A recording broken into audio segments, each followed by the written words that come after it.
Next game up, IOD versus the U. This is a game that everybody wanted to see. This is a game that people said they would have paid to see. You have the bad man, Adi, versus one of the best defenses in the UFL, the U. And this is what the U came here for. They hung their hat on their defense.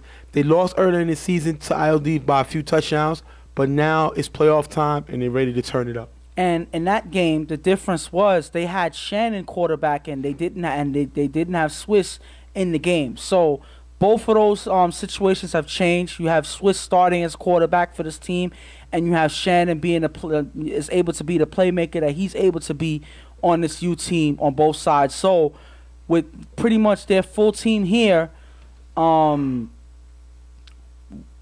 think that it's going to be a closer game. I think both teams are going to fight it out to the end, and it's hard to say which team is going to win just by judging by last game. We're gonna start with the game now. Swiss is gonna get the ball. He's gonna get blitzed by Gill. He's gonna roll right and throw the Mestre in the middle for a nice game, picking up the first down.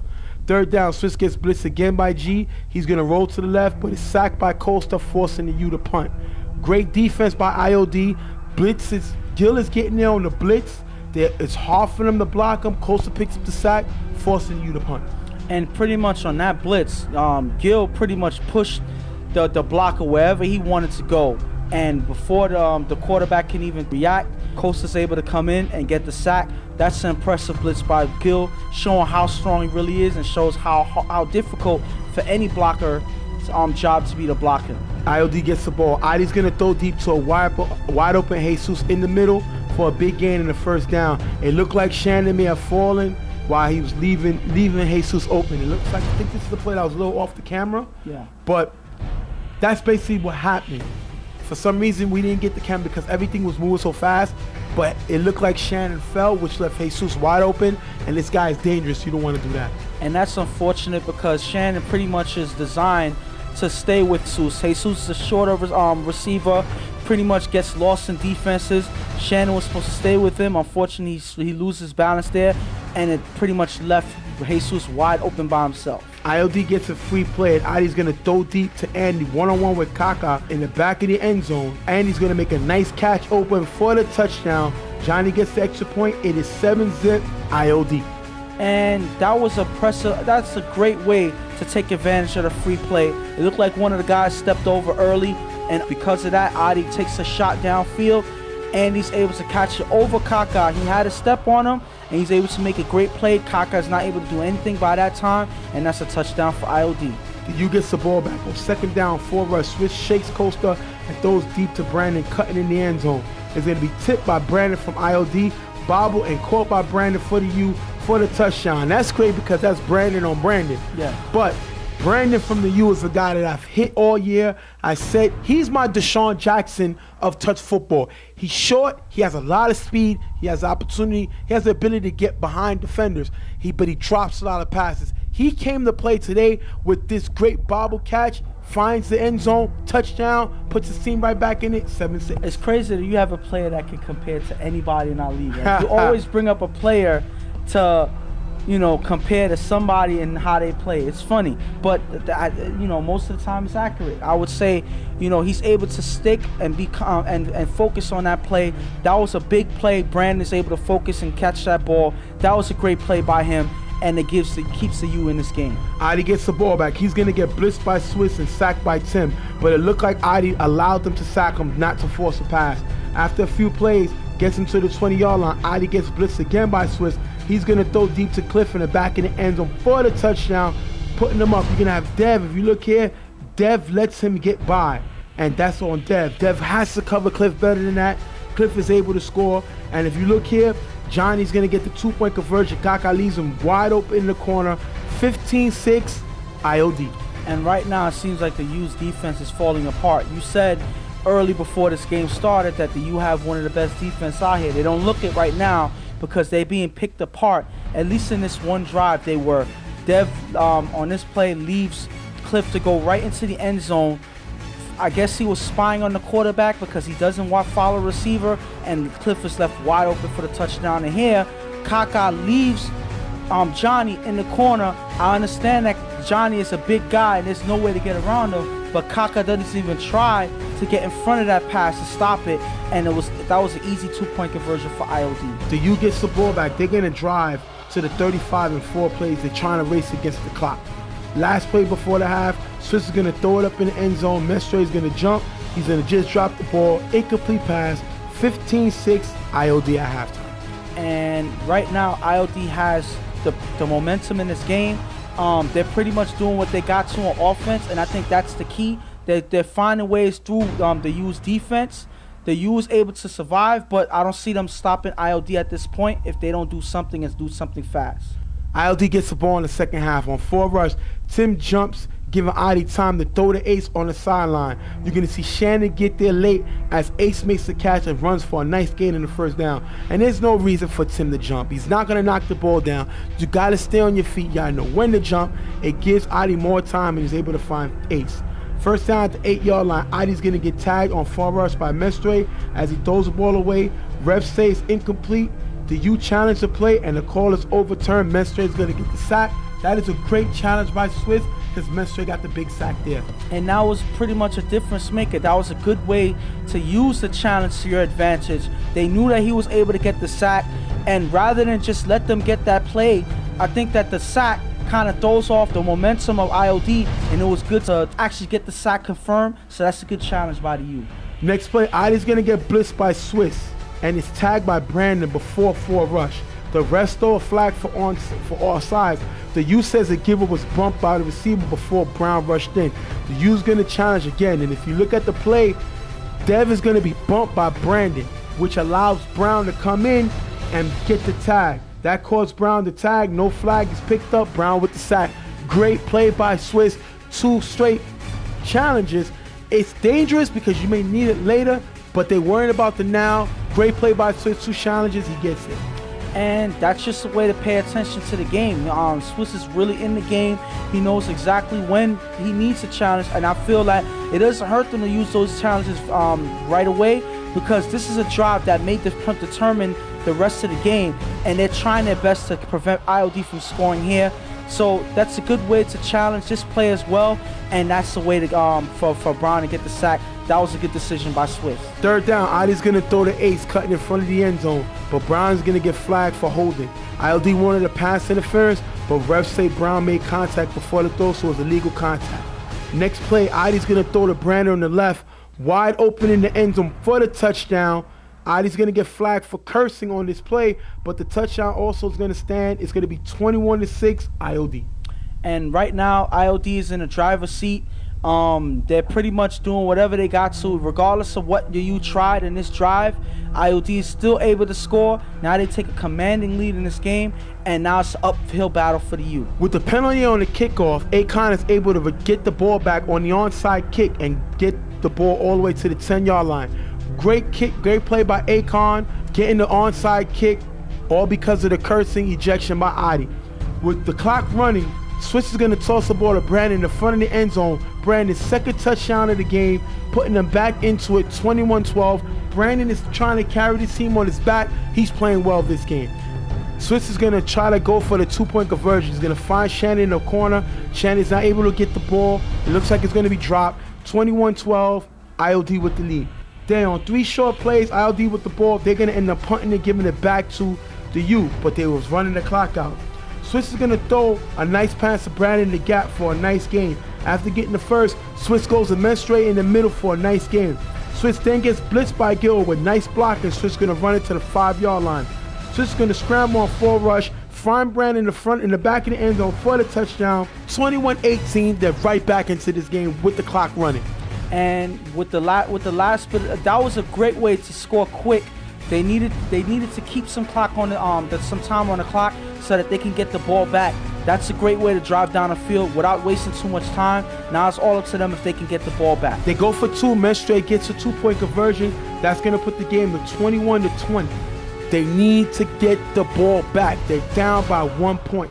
The U's going to go onside, but they're not able to get the ball back. IOD slips away with the win. 21-20. IOD moves on to the Final Four. And that was a big game. ILD is able to hold on to this win, even though the U fought back at the end of the game. But it's unfortunate that they started their comeback way late when they were down 2 scores. I think if they would have been in this rhythm throughout the game, I think this game would have went the other way. ILD moves on, and they struggled this game. You know, Adi puts up the points he usually puts up, but this team defensively, they gave up the game late. They were not able to put the game away, and the U was able to slip back into it. And had they not missed the 2-point conversion previously and their other score prior to their last score, they could have won this game. And I'm going to be honest. ILD has not looked the same since their last win against the Gunners all the way back towards the end of the season. You know, Adi threw 5 interceptions in that one day, and ever since then, they weren't the dominant ILD team that they were throughout the season. They were scraping by a lot of games. They did in the last they're doing it right here in the playoffs. They got to be more cemented in their play. Otherwise, it's going to take one game for them to go home. And that's going to take us to the underrated offseason.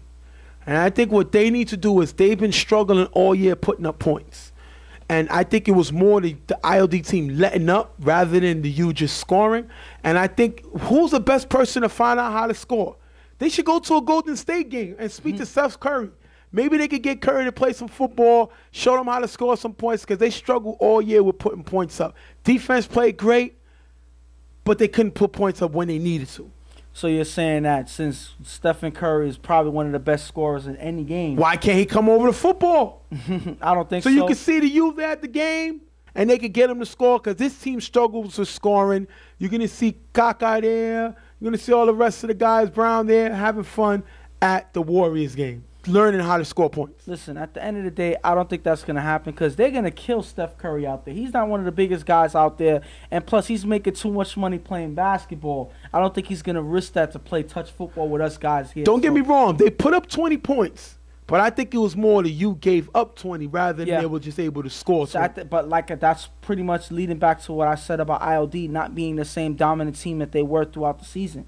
And I feel like that's going to hurt them if they keep playing this way in the next game that they're supposed to play against, because I don't see them surviving with that type of play. Well, that's going to take us to our next break. We're going to be right back. ILD moves on to the Final Four. They beat the U 21-20, and they get to play the winner of the Rep City YMM game, which we're going to talk about next. We'll be right back.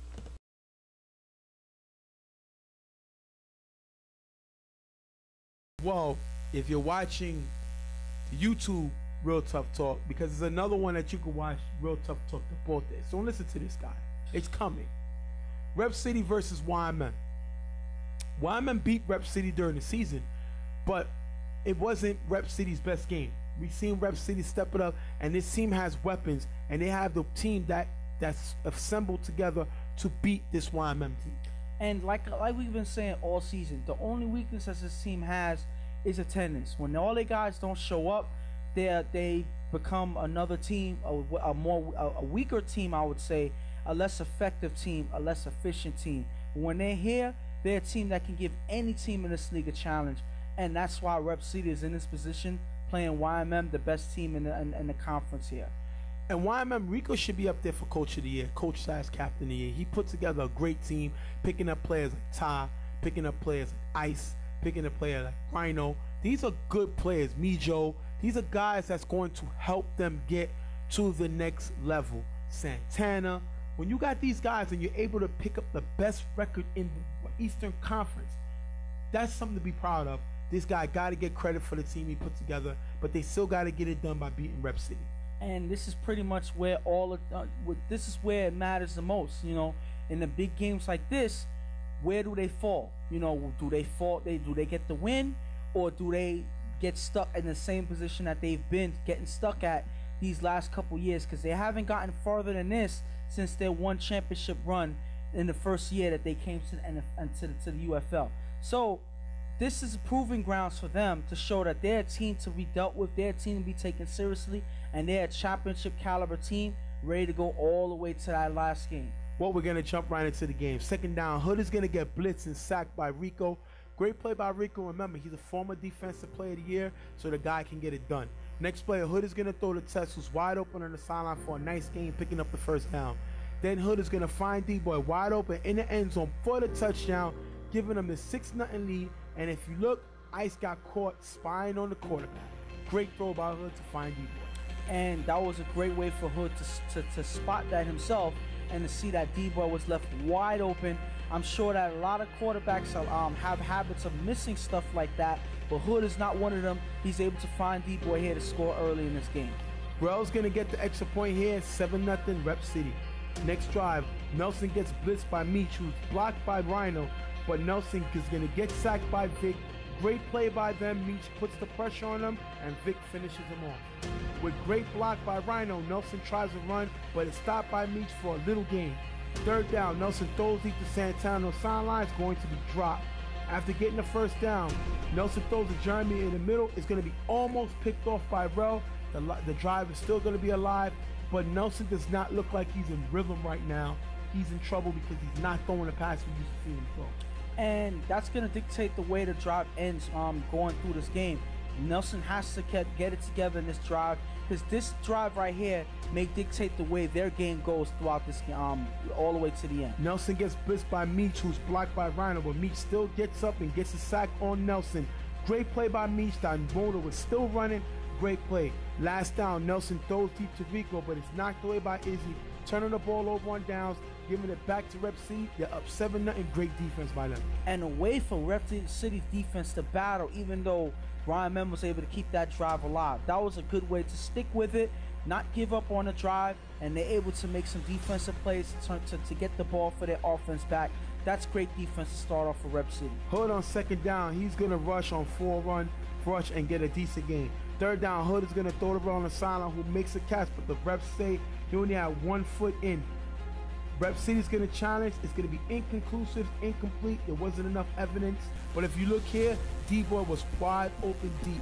Rep City's going to have to punt. And the sad part is, even though he was able to find D-Boy in the last drive for the touchdown, he misses D-Boy wide open in the middle. I don't understand how you miss a receiver that much open.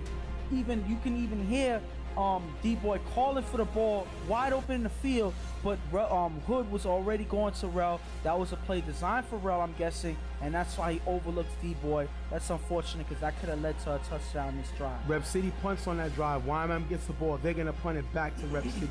Hood gets the ball. He's going to throw to Travis. One-on-one coverage with Jeremy. The ball is tipped by Jeremy, bobbled, and dropped by Travis. But if you look here, Izzy was wide open in the gap, and Hood missed him too. Hood throws to Izzy in the middle. It's going to be off target and incomplete. Third down, Hood is going to go to Beasky on the right side, but it's going to be too low, incomplete. Rep City is going to have to punt.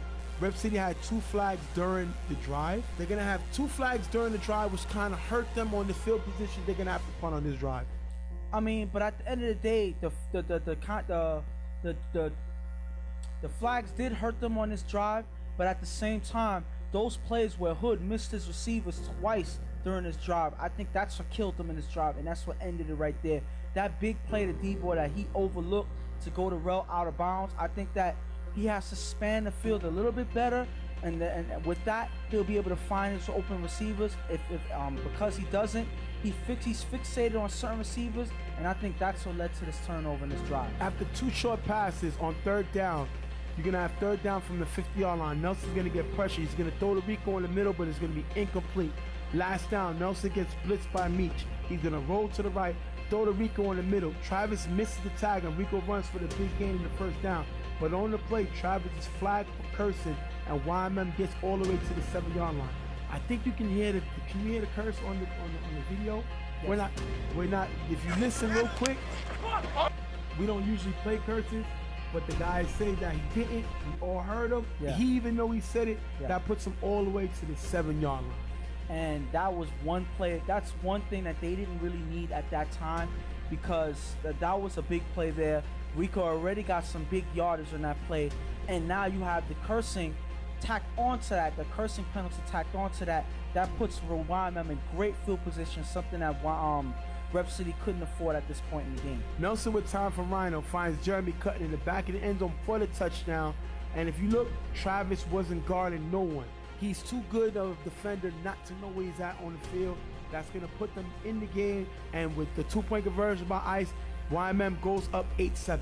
And that was all because of, you know, the cursing play that Travis got during that one play with Rico. I think that's what threw him off on this defensive play here. He's not necessarily focused, and Nelson catches him sleeping on this play, and that's what led to the score right here. That was all Travis, and I'm pretty sure he knows it, and that's probably why, you know, he was caught sleeping on that play. Unfortunately, YMM scores against them. Hood is going to toss it up before half. It's going to be knocked away by Jeremy, taking us into halftime, 8-7. YMM with slight lead. And right now, it could have been a lot worse for Rep City. They had the lead early in the game, you know, going into the half, and they kind of fell apart towards the end of the half. But if they pick up this play and they kind of fix the mistakes that they make in this half, I think this can be any team's game. Nelson has to move the ball. He has great blocking by Rhino. Rhino's a great pickup guy. Can block, he can blitz, he can do everything you need him to do. Nelson got to get a little more comfortable, move the ball a little better, and he'll be all right. You're going to have next down. On third down, Nelson gets blitzed by Meach, who gets tagged, but Rep City misses. Nelson runs out of bounds for a little gain. Rep City challenges. It's inconclusive, so there's going to be no tag on that play. But if you look at the angle, because I'm pretty sure a lot of guys on the Rep City team was upset. They felt that Meach got the tag. One thing you notice is during the play, the ref has the perfect angle to see the back tag on Nelson, and he says that Meach misses the tag. We will review it on the camera. Unfortunately, we do not have the proper angle to actually go through to give enough evidence to say that he did make the tag. So the call on the field stands with it, which is no tag. Last down, Nelson throws a Fred in the middle. It's going to be off target, incomplete, turnover rundowns, giving it back to Rep City. Second down, Hood is going to throw the cell on the sideline for a decent gain. Third down, Hood is going to get blitzed by Rico, who despite two blockers almost sacks Hood. Hood tosses it up to Izzy in the end zone. It's going to be overthrown, picked off by Ice, and if you look, Travis was wide open. That's a bad throw by Hood. Ice doing what he did all season, getting another interception. Great play by Ice. And the unfortunate thing is, Hood for some reason felt that he was under pressure. He felt that Rico was coming. The last thing you want to do is throw a pass up, especially if it's not even a free play. You don't give that up for the defense to make a play on it, especially on third down. It was third down, and Travis was open on this play. You dump off that pass to Travis, let him run for a few yards. Now you have a better chance to score on fourth down, closer to the end zone. Hood doesn't even try to go for that. He goes for the miracle play on this one, and it ends up picked off by YMM. Nelson's going to get the ball back on 4 rush. He's going to run for a nice gain near the first down. But YMM gets flagged for a block in the back. Next play, Nelson's going to throw to Jeremy in the middle, and it's going to be picked off by Travis, giving the ball back to Rep City.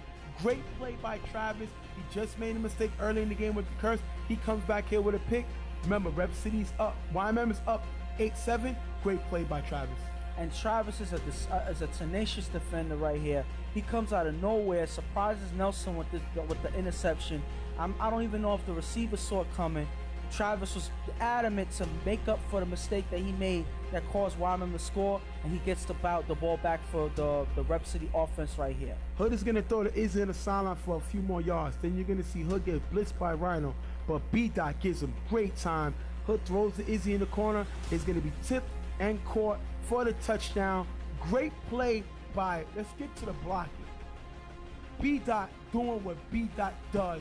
Great blocking by B-Dot, first of all. And it's the funny thing is, he gave it his all to block Rhino here, because Rhino was coming in, and I haven't seen nobody able to block this guy yet. B-Dot puts in all his effort and is able to give Hood enough time to get the ball off to Izzy to make a play. That's an impressive play. That's pretty much what they have B-Dot here for, to block these types of guys coming in and to give his quarterback time. YMM is going to challenge the tip.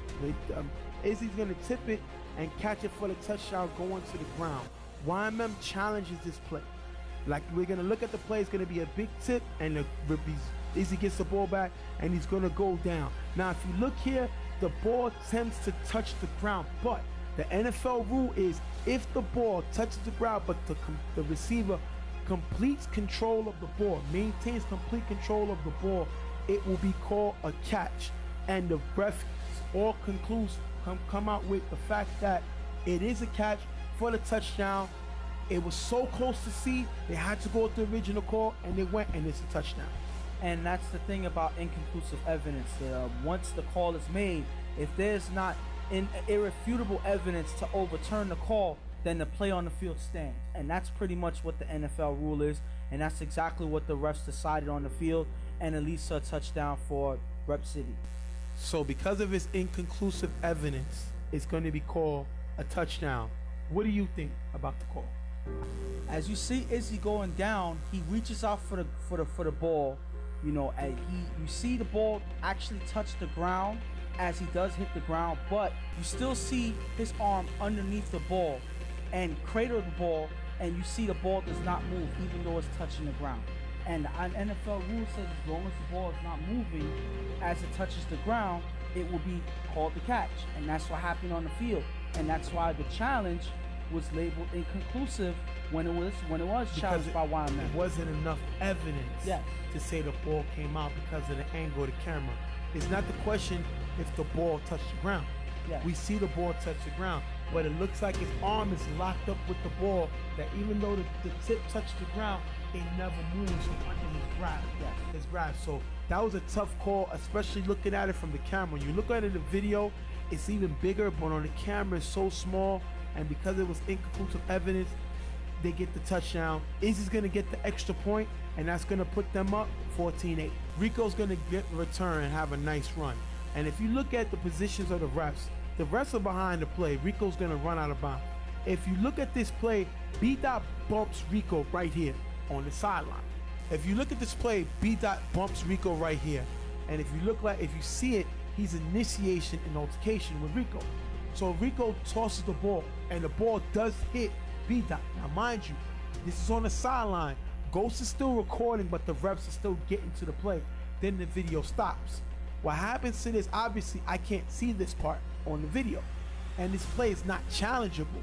So when I get there, I separate both guys because I don't know what happened, but I separate them. What we did not get on film is B-Dot comes back and bumps Rico again in front of everybody, in front of the middle of the field, so he's immediately flagged because I broke up the altercation. Whatever happened on the sideline, it was voided. We didn't see it. We tried to get the football game coming, and B-Dot bumped him and then yelled for a flag because Rico threw the ball at his face. But he did not mention that he had bumped Rico first, which caused Rico to throw the ball in his face. All that is irrelevant because it was broken up, but B-Dot bumped him again. He gets flagged, unnecessary contact. And the thing about it is, it's understandable, you know, of a person getting upset by getting the ball thrown at him or whatever, regardless if it was on purpose or not. But the thing about it is, if you look at the film, he initiated the situation first. He initiated the altercation first by bumping him, pretty much taunting, when that was unnecessary. And sometimes you say what you want, but you got to keep your distance. You walk away to your side of the field and leave it at that. B-Dot doesn't do that, and it causes that whole situation to happen that ended in a flag on Rep City, because you know the refs always see the second initiator all the time. That's what happens in NFL. It happened here, and B-Dot got caught and he got flagged. That was a 15-yard penalty, which is going to put them in good field position. After two short plays, Nelson throws short to Rico, who runs it in for the touchdown, tying up the game 14-14. And that's unfortunate, the way that they were able to be put in field position. Wyman I'm talking about, because of a flag. This is when you have to have your leaders come together, bring your team together, and kind of get them more focused in the game. They can't worry about the off-field stuff. They can't worry about doing anything, you know, trying to protect their pride. I don't know what.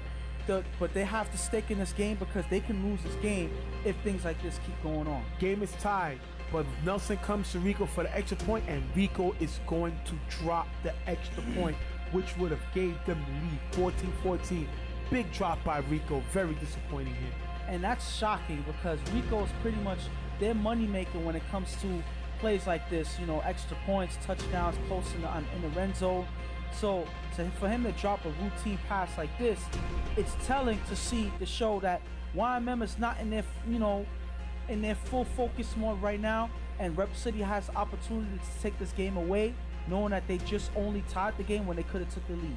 Second down, Hood throws to Travis on the sideline. The pass is caught, but it's out of bounds.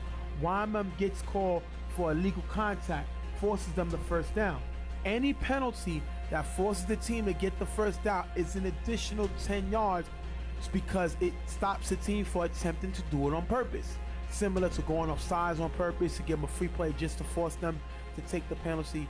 So that's why it's an additional 10 yards. So whatever's the flag, that yardage goes and 10 yards added. So it's a 5-yard penalty plus the 10 because a 5-yard pass the first down, which gives them a 15-yard gain. And that is big right there. Defenses got to know that, because any play like that, forcing a first down, can change the momentum of the game and give the offense a huge advantage. So they got to keep from getting plays like this, flags like this. Unfortunately, this hurts YMM. Hood throws a D-boy on the sideline for a decent gain. Then on third down, he gets blitzed by Rhino. Hood scrambles, finds Brown in the back of the end zone for the touchdown, putting them up 20-14. And if you look here, Travis gets the extra point, 21-14. Rep City with the lead. And right when you think that when Rep City was in trouble by getting a flag, YMM pretty much does something equally as bad, putting Rep City in good field position. Rep City is able to score and take the lead. Now hopefully Rep City doesn't get any more flags like this, because it's going back and forth at this point. Now Rep City has to lock up and keep YMM from scoring and their team. On offense, YMM has the ball right now though. Well, they must have heard you, because on this play, Nelson gets blitzed by Meach. He's gonna roll to the right. If you look here, he throws to Fred on the sideline for a decent gain. But look at D-Boy with the tag. The tag D-Boy gives is high. That goes towards the neck and the head of Fred, which is going to be a personal flag. Personal foul is going to be thrown for the flag. 15-yard penalty. The 15-yard forces the first down, so there's an additional 10, 25-yard penalty on D-Boy for the high tag.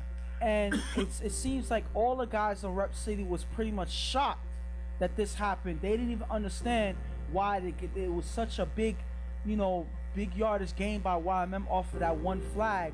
But we've been establishing that rule since the beginning of the season. Any flag, no matter what it is, whether it's intentional or not, that forces the first down is an added 10 yards to whatever flag was given, which is 15 yards for the tag to the head.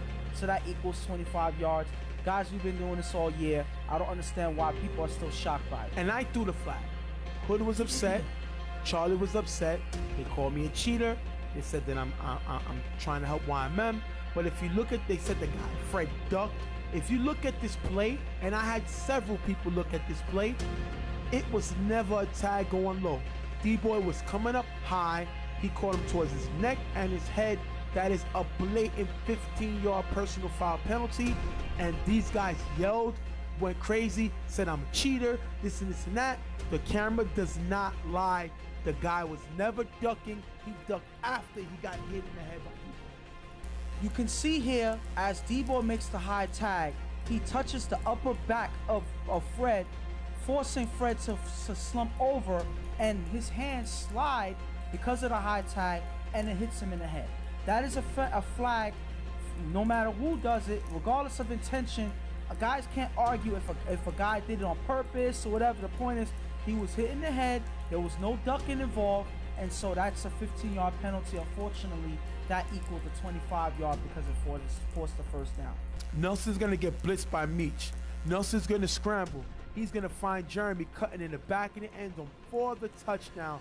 Great play by Nelson. Nelson seemed to beat Rep City with his feet all day, scrambling around, making throws. He finds Jeremy in the end zone for the touchdown. Well, I can't necessarily say he was doing it by scrambling around. Remember, he had Rhino there blocking for him, giving him time. So these guys not only has to follow Nelson, but they have to get through Rhino, which is a tough task that they had all game. So because of this, Nelson is comfortable in the pocket. He's able to roam back and forth and finds receivers. He's able to find Jeremy in the back of the end zone here. This is what happens when Nelson has time. That's a great pass by Nelson for them to score. Now, right now, the score is 21-20.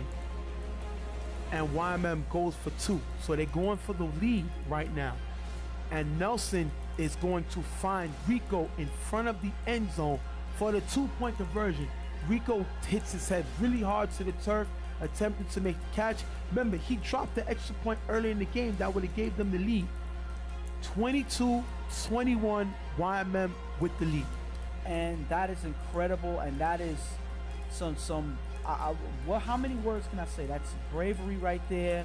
That's, you know, that's just straight up just confidence right there, that they went for two rather than go for the tie. They wanted to end the game right here and there, right here and now. The funny thing is, Rep City, they should feel some type of way by them not even hesitating to go for two. They went right for the two. It's like they came into Rep City's house, they kissed their wife, they ate their dinner, and then they put their kids to bed, pretty much. That's what happened when they went straight for the 2-point conversion. They pretty much took this game away by, you know, doing the braver thing, the harder thing, and they was able to get the 2-point conversion.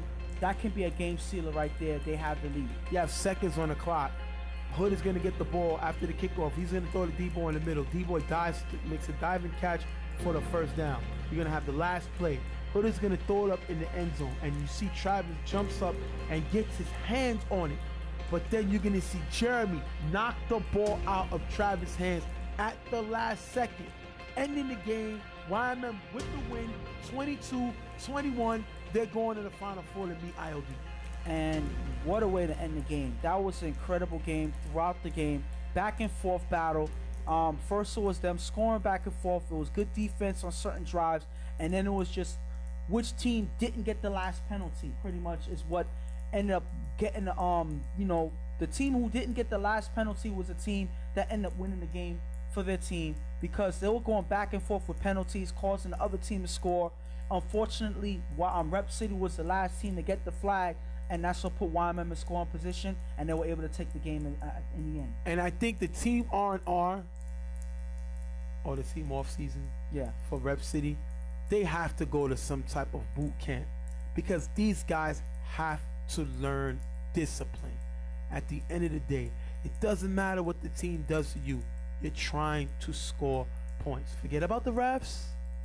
Forget about trying to talk trash to the team. Just get the win.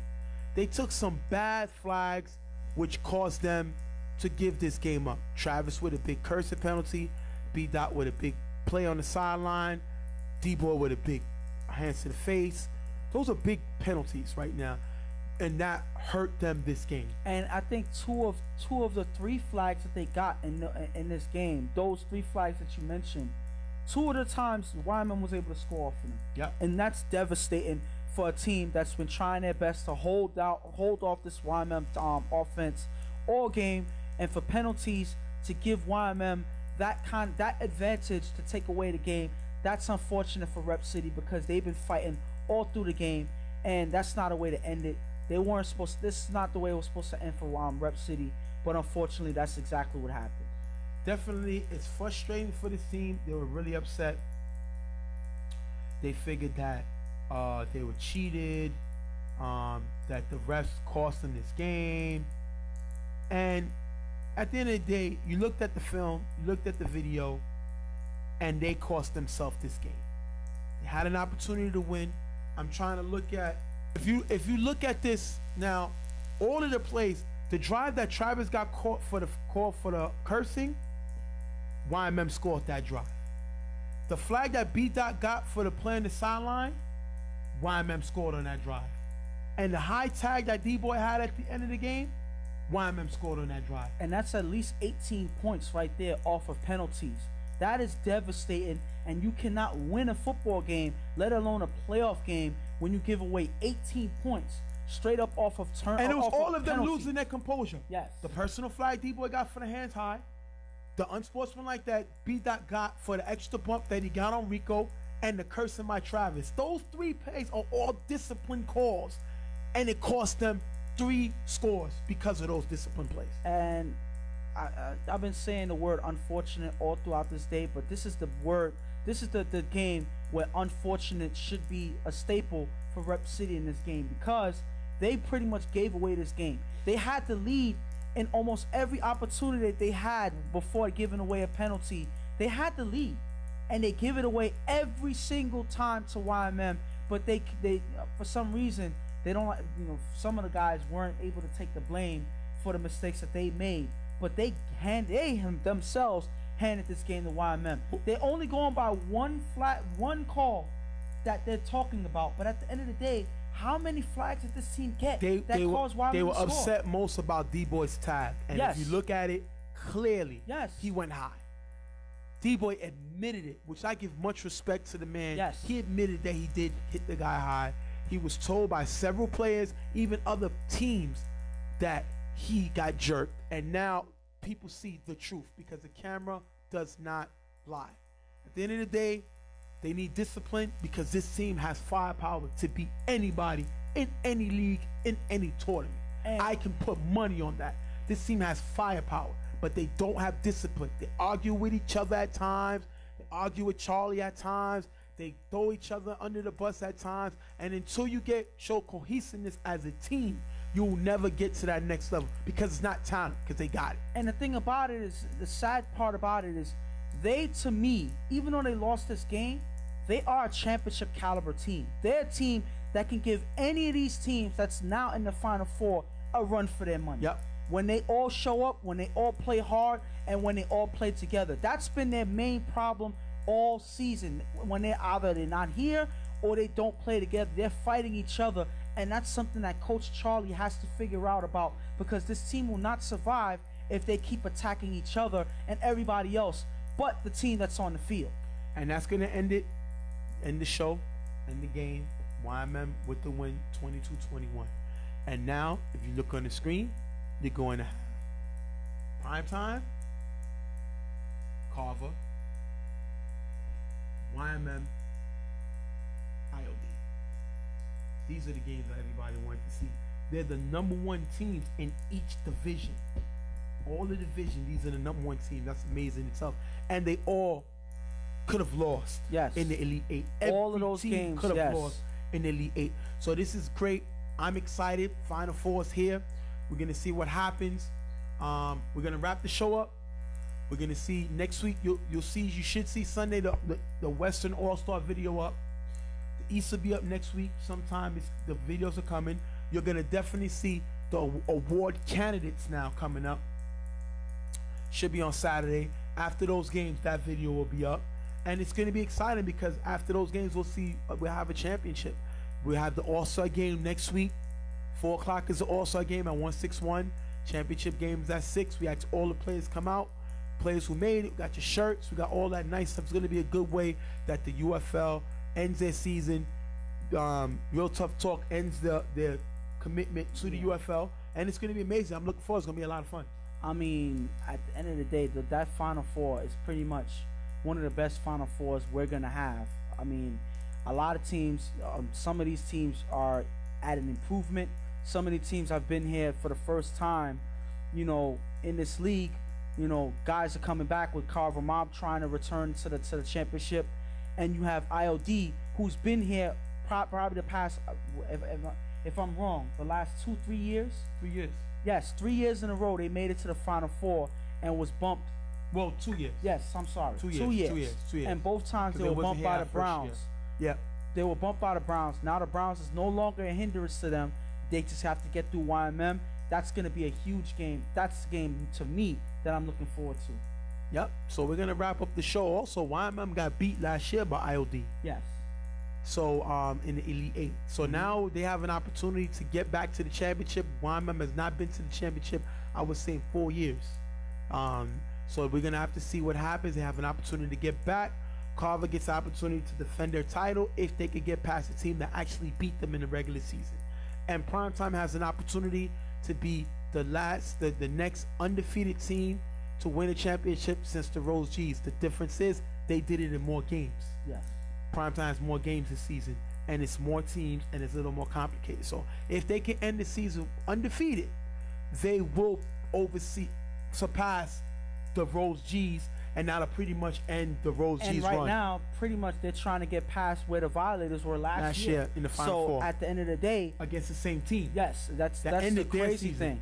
It's just crazy how things fall into place. And right now, that's going to be a huge game with Primetime, trying to win again against this Carver Mob team to go to the championship. I'm excited because both of these games are going to be some huge games. We're all going to be out there. I can't necessarily make a judgment call on which way it's going to go for either team, But I'm just excited. I just can't wait for these games. Well, we're gonna wrap it up. Sorry it was a little long, but we don't care. Now we had a lot of things to talk about. These were intense games. Wanted to give everybody the ample respect and love that they deserve. So we're gonna wrap up the show. I'm Stephen J, my partner Ghost. We're gonna see you next week when we're talking about who's in the UFL 161 championship. We're out of here. See y'all next week.